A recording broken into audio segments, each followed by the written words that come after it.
Olá, como vai? Tudo bem? É uma honra e um privilégio poder estar aqui nesta ocasião para compartilhar com vocês mais um estudo bíblico da Palavra de Deus.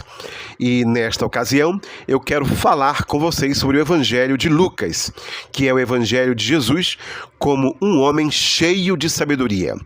O Evangelho de Lucas é o último dos assim denominados Evangelhos sinóticos. E dos 4 evangelhos, pode-se dizer que é o mais longo. Mesmo assim, é a metade do que o autor Lucas escreveu. Exatamente, pois Lucas e Atos dos Apóstolos eram um único escrito, ou um escrito em 2 volumes, até que em um dado momento os pergaminhos são divididos, formando o Evangelho de Lucas e Atos dos Apóstolos. Provavelmente, Lucas converteu-se ao cristianismo do paganismo e da cultura helênica. Pode-se dizer que é o único autor do Novo Testamento que não tem origem judaica.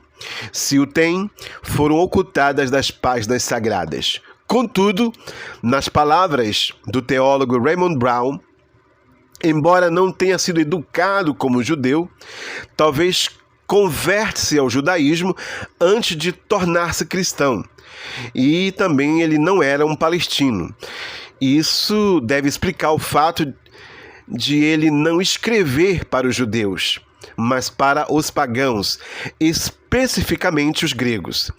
Percebe-se na sua escrita que ele ignora alguns termos judaicos, como, por exemplo, a advertência que está em Mateus 10:5, onde está escrito assim: Jesus enviou estes 12 e lhes ordenou, dizendo: não ireis pelo caminho dos gentios, nem entrareis em casa de samaritanos. Então, percebe-se na Escritura ou no Evangelho de Lucas que ele ignora essa ordenança de Mateus de que os apóstolos só deviam ir em busca dos perdidos da casa de Israel. Inclusive, em seu evangelho, os soldados romanos que crucificaram a Jesus, é registrado que o Senhor os isenta de culpa. Está em Lucas capítulo 23, do verso 32 ao 34, que diz assim: e também conduziram outros 2 que eram malfeitores, para com eles serem mortos. E quando chegaram ao lugar chamado A Caveira, ali o crucificaram, e aos malfeitores, um à direita e outro à esquerda. E dizia Jesus: Pai, perdoa-lhes, porque não sabem o que fazem. E repartindo as suas vestes, lançaram sortes. Lucas não é um repórter que tenta meramente narrar apenas os fatos. Nem é apenas um editor que organiza suas fontes e tradições em um todo coerente.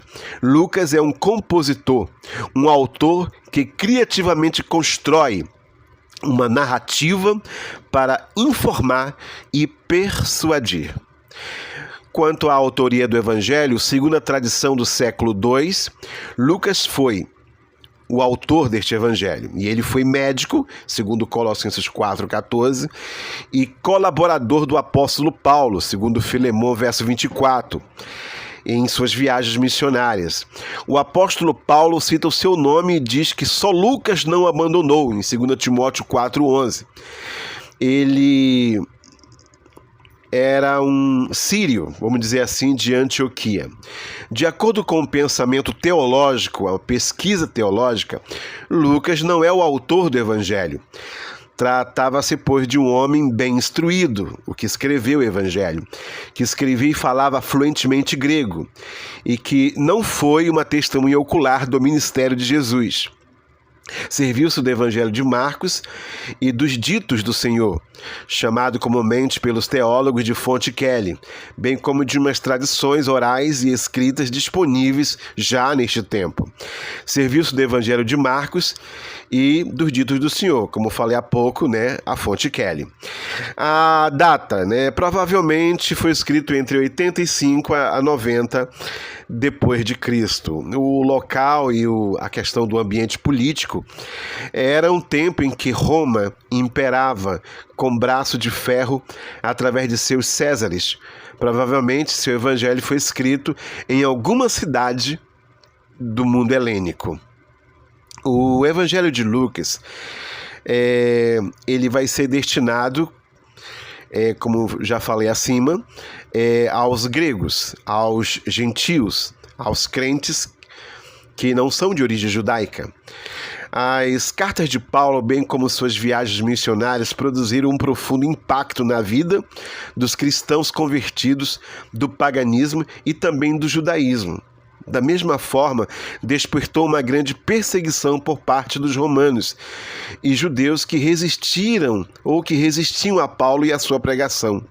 Acredita-se que depois da morte do apóstolo Paulo, provavelmente decapitado em 64, depois de Cristo por ordem de Nero, o evangelista Lucas, ele serve as igrejas das regiões da Grécia e da Ásia. Bem, quanto ao tema principal do Evangelho, é a pessoa de Jesus como um homem cheio de sabedoria.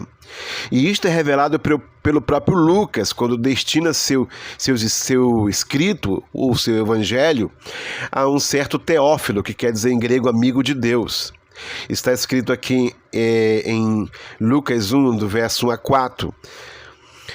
Tendo, pois, muitos empreendido por em ordem a narração dos fatos que entre nós se cumpriram, segundo nos transmitiram os mesmos que os presenciaram desde o princípio e foram ministros da palavra, pareceu-me também a mim conveniente descrevê-los a ti, ó excelente Teófilo, por sua ordem, havendo-me já informado minuciosamente de tudo desde o princípio, para que conheçais a certeza das coisas que já estáis informado. Bem, e o que fazer agora?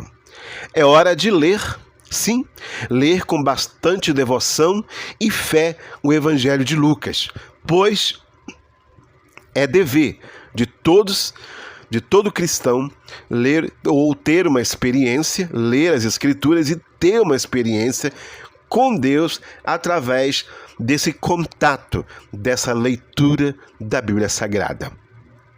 E é de grande importância lembrar que o primeiro passo para a análise de qualquer livro do Novo Testamento é lê-lo por inteiro, vagarosa e atentamente. Então vamos lá, o primeiro passo é orar a Deus e pedir-lhe sabedoria e iluminação do Espírito Santo. Pois é o Espírito Santo que nos dá sabedoria e que nos ilumina para entender as Escrituras. O segundo passo é ler a Bíblia e começar a ler o Evangelho segundo São Lucas. Que Deus em Cristo vos abençoe e até o nosso próximo estudo bíblico.